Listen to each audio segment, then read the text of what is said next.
Welcome to 150 Days of Psalms. My name is Derek Hovind, and I'm the pastor at Salem Lutheran Church in Orlando, Florida. Each day for 150 days, I'm reflecting on one of the Psalms, starting at the beginning and moving toward the end. Most days, it's through my own experiences and stories that have shaped my life, and then how the Psalms have helped me understand those stories in new ways, as those Psalms have encountered those bits of my experience. My hope is that you can hear these Psalms as well and have them speak into your life and have that transformation of grace happen to you along the way as well. Today is day 61, and we read Psalm 61. Hear my cry, O God, and listen to my prayer. From the end of the earth I call upon you as my heart grows faint. Set me upon the rock that is higher than I. For you have been my refuge, a strong tower against the enemy. I will dwell in your house forever. I will take refuge under the cover of your wings. For you, O God, have heard my vows. You have granted me the heritage of those who fear your name. Add length of days to the life of the king. Let his years extend over many generations. Let the king sit enthroned before God forever. Bid love and faithfulness watch over him.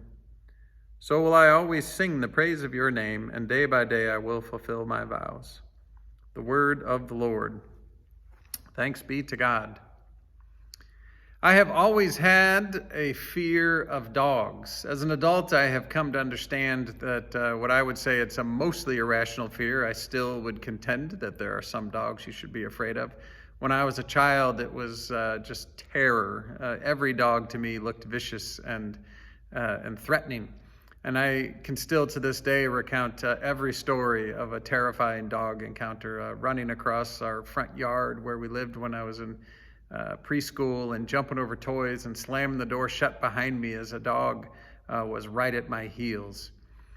When when I was about halfway through kindergarten, we moved to St. Louis and lived in a townhouse complex. And I rode the bus to kindergarten for the rest of that year, and it would drop me off up at the front of the complex and then I would walk home right at the midday end of kindergarten.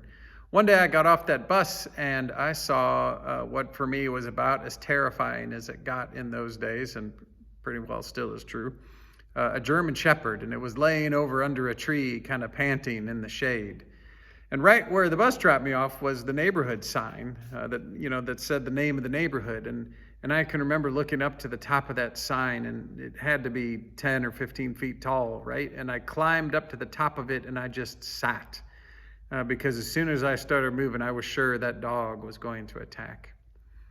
Eventually, an adult happened by and saw me up there. I was probably crying and said, "What's going on?" And I pointed to the dog, and they walked me home, and I was fine. We moved at the end of that school year to the house that I spent the rest of my growing up years in.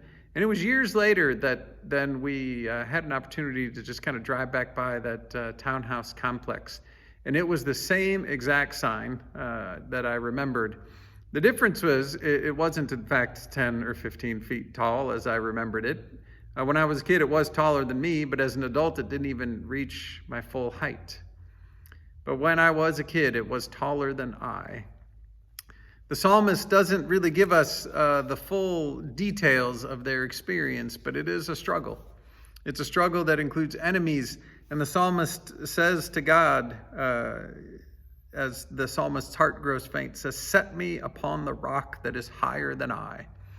There is a sense that God is a source of refuge, that God is a place of safety. As the psalmist goes on, it talks about dwelling in God's house forever, taking refuge under God's wings, and then coming to the end and saying, "So I'll always sing the praise of your name, and day by day I will fulfill my vows." There is a sense in this prayer and this cry for help that we don't know the details of, that God somehow is a refuge, that there is this place of a rock that God can set us on, and from that place we can live our vows. We can live out our faithfulness, trusting that God is with us and carries us along through that way. When that language of rock that the psalmist uses, a rock is a big rock, is a place of stability, and it's something that seems unmovable. And that idea of rock and refuge can be found in the Psalms, and it's just God's presence that is called upon there to help us know that we can be anchored in that space of God's love and God's grace and God's forgiveness and mercy.